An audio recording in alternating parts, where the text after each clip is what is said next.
கிறிஸ்துவுக்குள் பிரியமானவர்களுக்கு ஆண்டவராகிய இயேசு கிறிஸ்துவுடைய இனிய நாமத்தினாலே வாழ்த்துக்கள். இந்த நாளின் தியானத்திற்காக நாம் எடுத்துக்கொண்ட வேத பகுதி யாத்ராகமத்தின் புஸ்தகம் 23ஆம் அதிகாரம் 20ஆம் வசனம். வழியில் உன்னை காக்கிறதுக்கும் நான் ஆயத்தம் பண்ணின ஸ்தானத்திற்கு உன்னை கொண்டு போய் சேர்க்கிறதுக்கும் இதோ நான் ஒரு தூதனை உனக்கு முன்பாக அனுப்புகிறேன். ஒரு தூதனை உனக்கு முன்பாக அனுப்புகிறேன். பிரியமானவர்களே, இந்த காலை வேளையிலே ஆண்டவராகிய கர்த்தர் உங்களுக்கு கிருபையான ஒரு வாக்கு தத்தத்தை சொல்லுகிறார். நீங்கள் கர்த்தருடைய வார்த்தைக்கு செவி கொடுத்து கர்த்தருடைய பிரமாணங்களுக்கு கீழ்ப்படிந்து வாழணும்.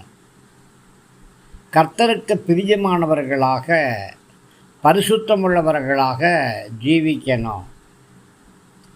கர்த்தர் உங்களை உற்சாகப்படுத்துகிறார்.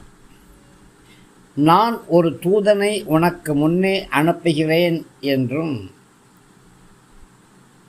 என் தூதரானவர் உனக்கு முன் செல்லுவார் என்று யாத்ராகமம் 23:23 கர்த்தர் சொல்கிறார். பிரியமானவர்களே, தூதர்களை கர்த்தர் தான் சிருஷ்டித்திருக்கிறார்.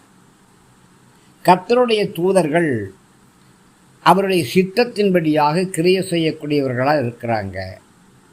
தம்முடைய தெய்வீக சித்தத்தையும் பராமரிப்பையும் நிறைவேற்றும்படி கர்த்தர் தம்முடைய தூதர்களை பயன்படுத்துகிறார். பிரியமானவர்களே, கர்த்தருடைய தூதன் உங்கள் குடும்பத்தை சூழ்ந்து பாளையம் இறங்கி பாதுகாப்பார். நீங்கள் போக வேண்டிய இடத்திற்கு கர்த்தருடைய தூதரானவர் உங்களை நடத்தி செல்லுவார்.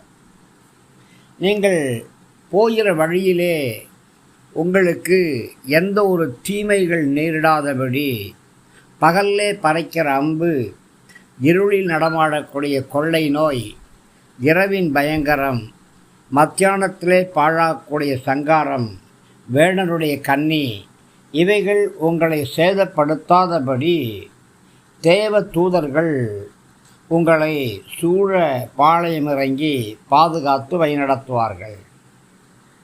நீங்கள் விசுவாசத்தோடு என்னை காக்கும்படி ஆண்டவரே உங்களுடைய தூதர்களை அனுப்பி வைக்கிறபடியினாலே உமக்கு ஸ்தோத்திரம் என்று சொல்லி கர்த்தருடைய நாமத்தை மகிமைப்படுத்துங்க. காரணம், நீங்கள் கர்த்தருடைய பார்வையிலே விசேஷித்தவர்கள். ஆமேன், ஆமேன்.